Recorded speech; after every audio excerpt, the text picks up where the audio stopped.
Respecto podemos recordar que en el segundo milenio se inició una obra febril de construcción de catedrales hasta conformar el continente europeo en una enorme y estupenda obra de construcción.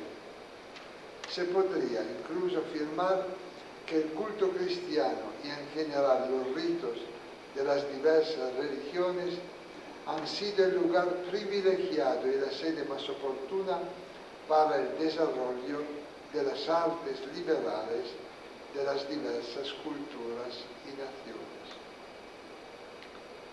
De la función litúrgica del arte se ocupan los historiadores de todas las especialidades, historiadores del arte y historiadores de la Iglesia, historiadores de la cultura y de las disciplinas estéticas.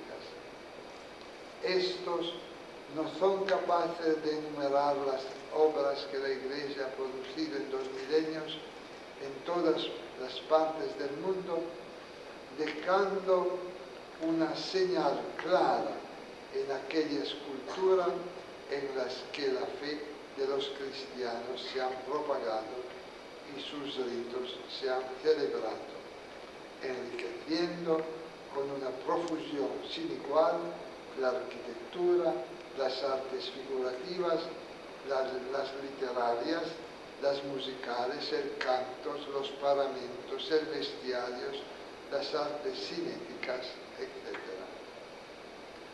Esta función litúrgica no pasa desapercibida para los catequistas, los cuales, sin equivocación, encuentran en el arte un horizonte clarificador para la fe, en la que se debe creer y de seducción para la esperanza con la que se debe vivir.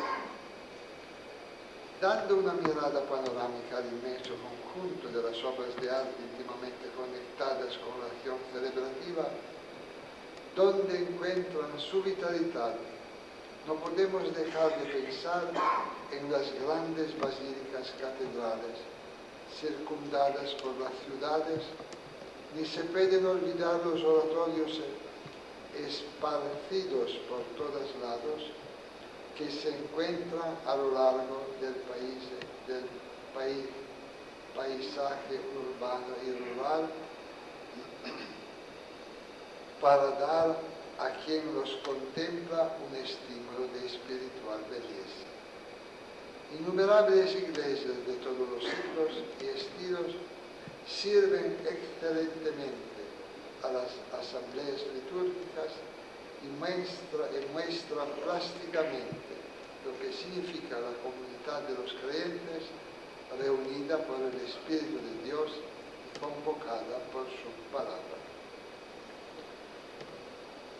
Volvemos a ver como en un flash maravilloso para los ojos y al mismo tiempo milagroso en el sentido etimológico del término, formas y colores, pinturas y mosaicos, tapices y telas, mármoles, bronces y maderas, en los que se encarnan las imágenes sagradas que penden de las paredes con los mismos hechos misterios narrados en el edificio sagrado. Las vidrieras que capturan y transfiguran la luz en la que se alternan los tiempos y los espacios de los mismos acontecimientos y de los sacramentos que se derivan y el espacio durante la celebración de los divinos misterios que anticipa la gran sala del banquete eclesial. A través de los frágiles materiales de la tierra y de las estupendas formas del arte, la Iglesia proclama la historia de la salvación de forma análoga a la proclamación que hacen las Escrituras. Se puede decir que el arte reviste de belleza las Escrituras para hacernos evidente su santidad. Es el divinísimo mundo del arte con el que se elaboran nuestros ritos y se celebran los divinos misterios. 2. La estructura litúrgica del arte. La íntima unión entre arte y liturgia nos lleva a profundizar también sobre la estructura litúrgica del arte. De este argumento se ocupan los liturgistas y teólogos, los cuales intentan penetrar en la coherencia entre el criterio de la fe y el de la oración.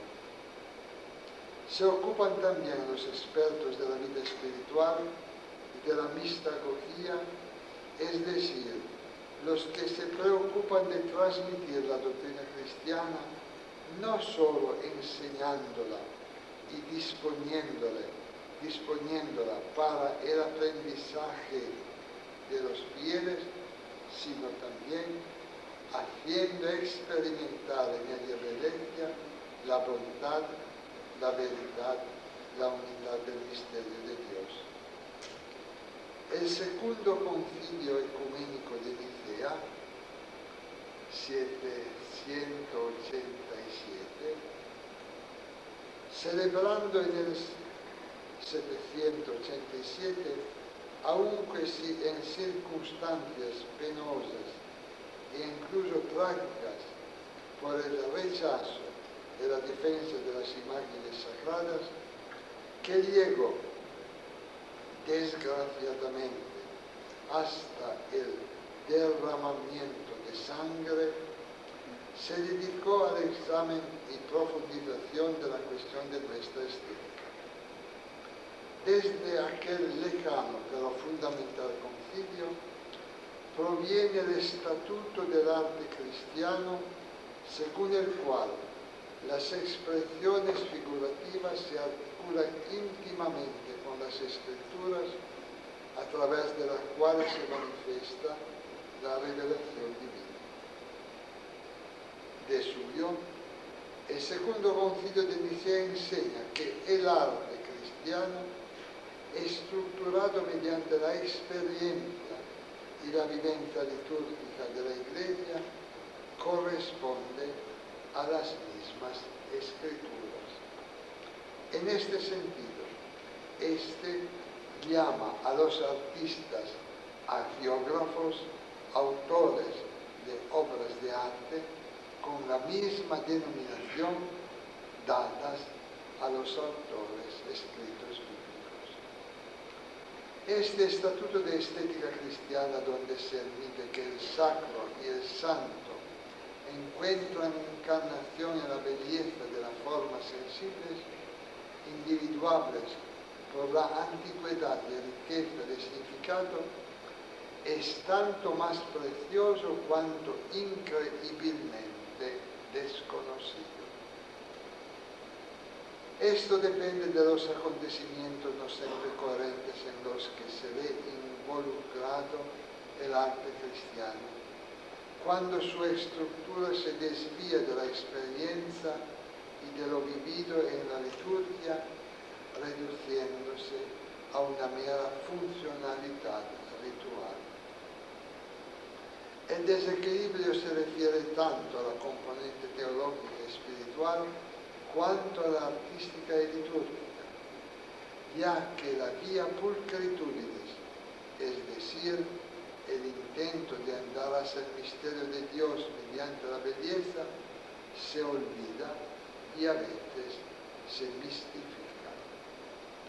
Los artistas permanecen así, abandonados a su sola inspiración y, aun siendo genial, crean obras paralelas e incluso deformes con relación a las verdades de la fe que las escrituras revelan y que la existencia cristiana intenta realizar en la Iglesia. En este caso, se trata de obras inservibles para la liturgia que, si bien han sido introducidas en las iglesias y en las celebraciones rituales, provocan equívoco, decadencia y desviación. Se desarrollan naturalismos, incluso académicos y realismos hasta materialistas, que en vez de revelar el misterio, lo ocultan. Fantasías y manipulaciones que en vez de exaltar el genio del artista, lo desmienten, y en vez de nutrir la piedad de los fieles, la amenazan en lo más profundo.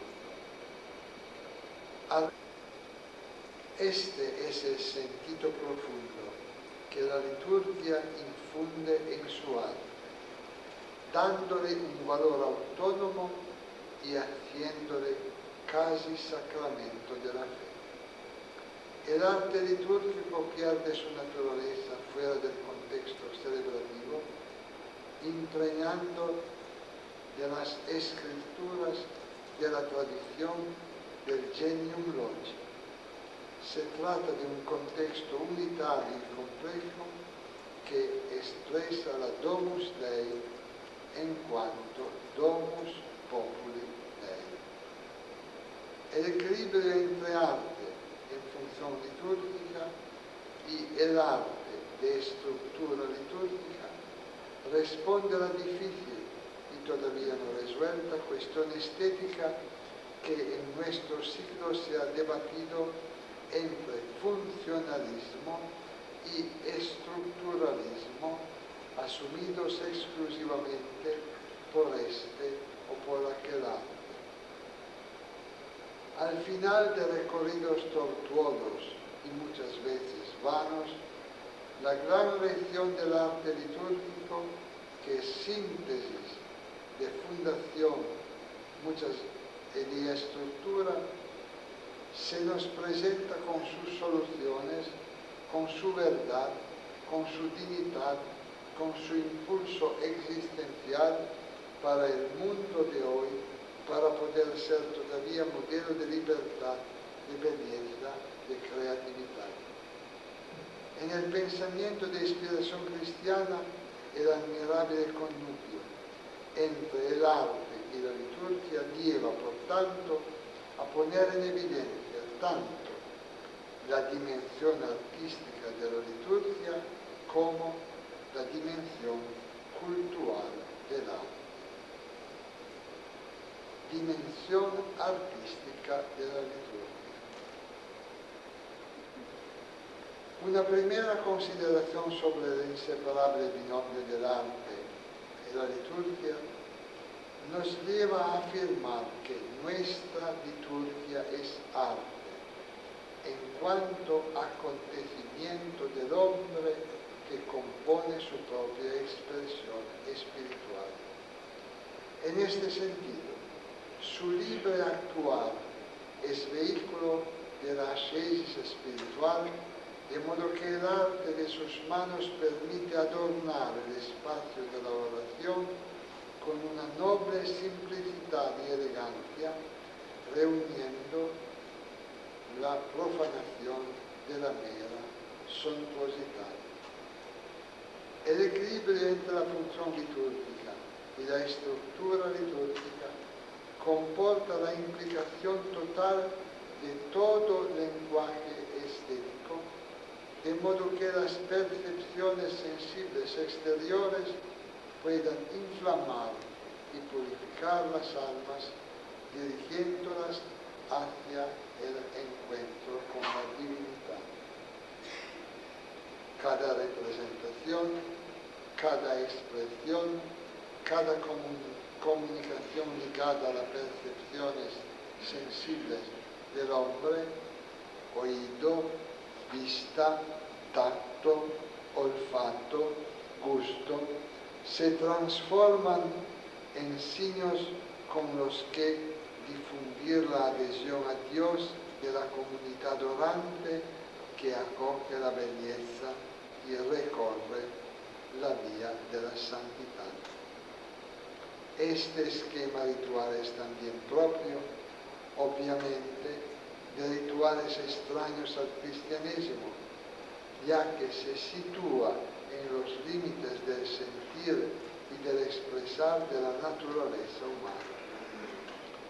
No obstante, Cuando este esquema está construido y encuentra su significado sobre el principio teológico, bíblico y litúrgico de la encarnación del Verbo de Dios en nuestra naturaleza sensible, muestra su específica identidad cristiana, alcanzando al mismo tiempo su plenitud.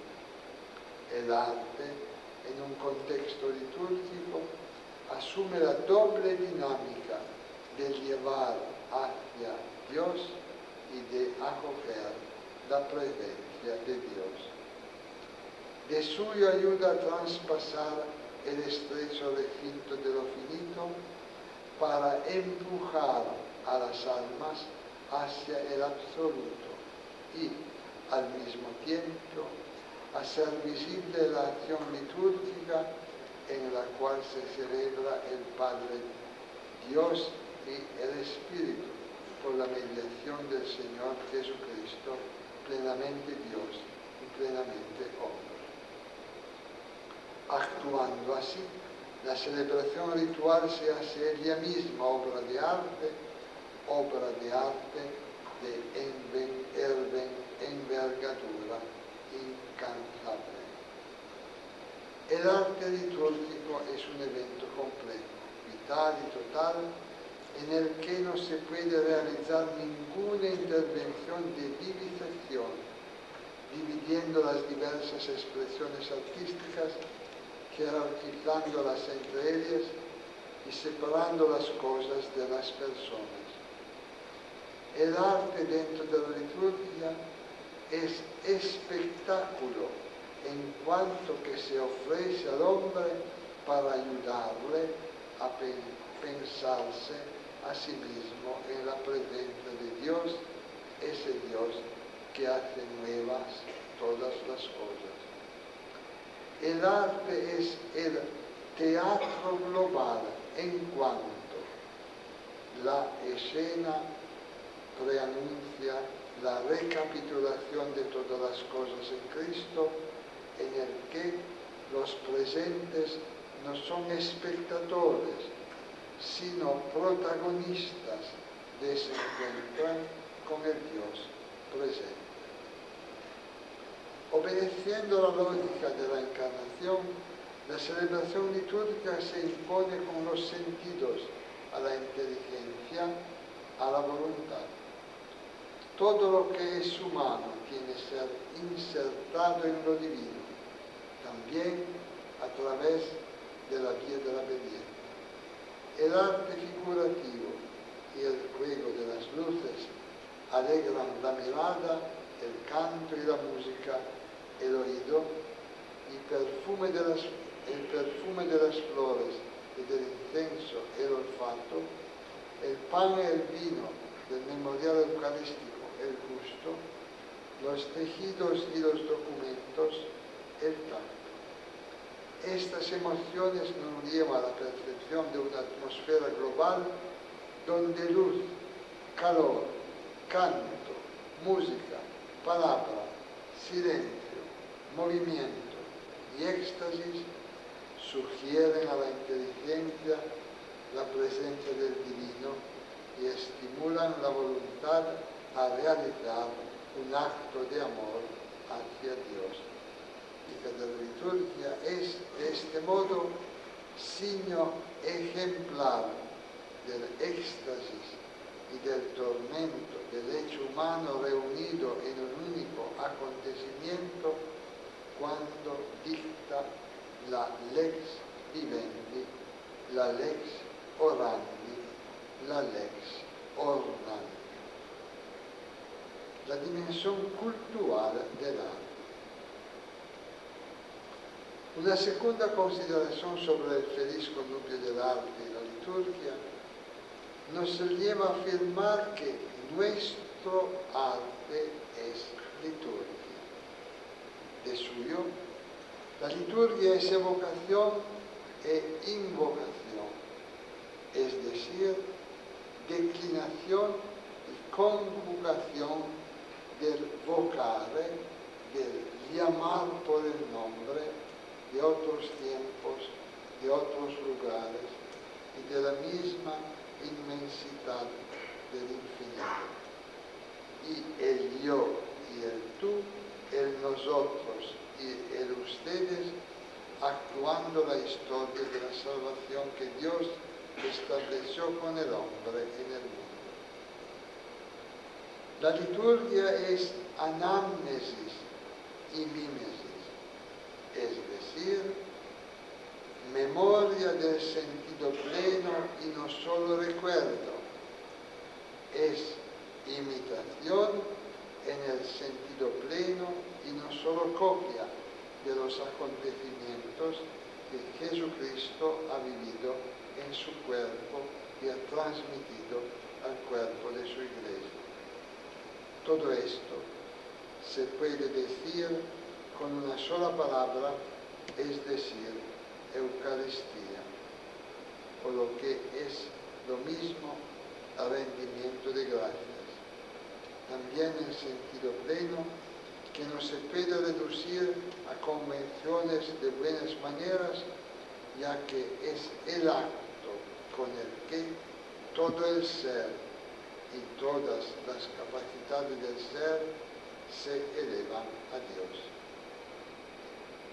¿Qué cosa es más eucarística para el hombre que una obra de arte terminada sobre las raíces de la liberación que Dios mismo nos ha donado de diversos modos y últimamente en Cristo, y florecida la aurora de su totalidad en nuestra estructura y para colmar nuestra espera? ¿Qué cosa es más eucarística para el hombre que una obra de arte que implica a todo el ser con todas sus capacidades, con el fin de habitar con el mediador de la nueva y eterna alianza? Ciertamente es más eucarística la entrega de la vida a través del martirio, de la vida cotidiana al servicio de los últimos. Pero el arte sabe anticipar para los creyentes la glorificación de los santos por medio del esplendor de la belleza. Y la liturgia descubre para los creyentes la santidad de los testimonios de Cristo,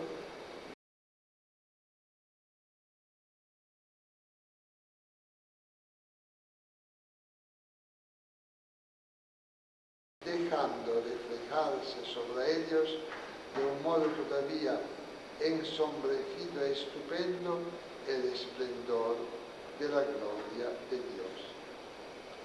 Estas consideraciones describen la espiritualidad cristiana, es decir, el modo cristiano de vivir la existencia humana en el mundo según las inspiraciones del Espíritu Santo que se nos ha dado como un don. Representan además la pastoral eclesial, es decir, el modo de planificar y conducir en el desierto de la vida el camino de los cristianos hacia la tierra prometida.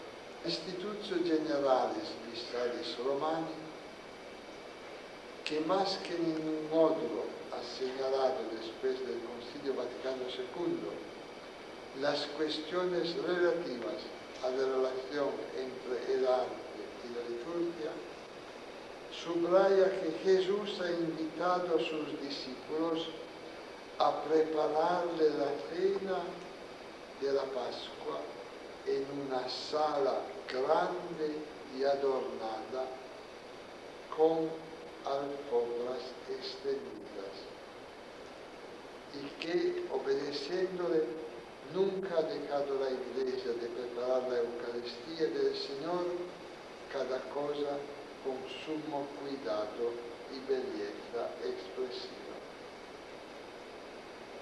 Teológica y estéticamente todo está bastante claro, aunque sí, desde el punto de vista operativo, la complejidad es grande y las dificultades no son pocas para acertar en esta santa empresa. Al respecto, La experiencia milenaria de la Iglesia cuenta tanto y es de gran ayuda, pero la inculturación de la fe en un periodo de cambio de época como el nuestro no es simple ni inmediato. Conseguirlo será fruto de una constante paciencia y de la selección natural de tantas pruebas y repruebas. Por ello, verdaderamente, queridos amigos que han tenido tanta paciencia para escuchar mi pobre español,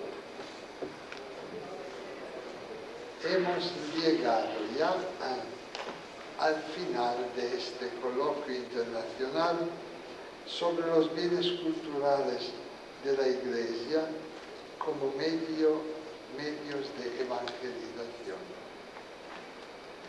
El programa nos indica ahora que debemos tratar las conclusiones generales.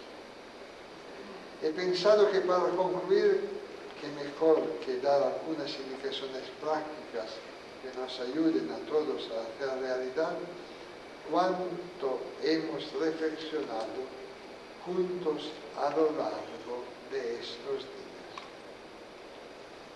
Primero, la animación de los bienes culturales, después el arte para el culto, después los archivos eclesiásticos, los museos diocesanos, la música sacra, la formación de los artistas, la formación de los animadores, la formación de los fieles y algunas conclusiones. Muy brevemente. No tenga temor. La animación de los bienes culturales. Pienso que la atención de la Pontificia Comisión para los Bienes Culturales de la Iglesia y de cada iglesia particular debe dirigirse hacia el pasado con el fin de exigir la conservación del patrimonio histórico-artístico según los parámetros de una valoración eclesial y hacia el presente para continuar promoviendo nuevas producciones artísticas a la par de una cultura de inspiración cristiana. Arte para el culto. El posconcilio ha dado paso a múltiples intervenciones sobre las estructuras monumentales preexistentes con el fin de adaptarlas a las nuevas exigencias litúrgicas y ha visto la erección de nuevos edificios de culto por todo el mundo. La explosión demográfica urbana de los países industrializados ha llevado a la empuje misionero, a la construcción de nuevos templos, especialmente en las zonas periféricas. El empuje misionero y el asentamiento del cristianismo en lugares de primera evangelización ha permitido la construcción de estructuras culturales idóneas para las exigencias y estilos locales. Las calamidades naturales, inundaciones y terremotos, guerras y la destrucción bélica obligan a muchas comunidades a la reconstrucción de sus lugares de culto. Junto a la construcción de los nuevos templos, es de importancia fundamental el problema de la adaptación de los edificios sagrados de otras épocas, debiéndose respetar los elementos existentes, la normativa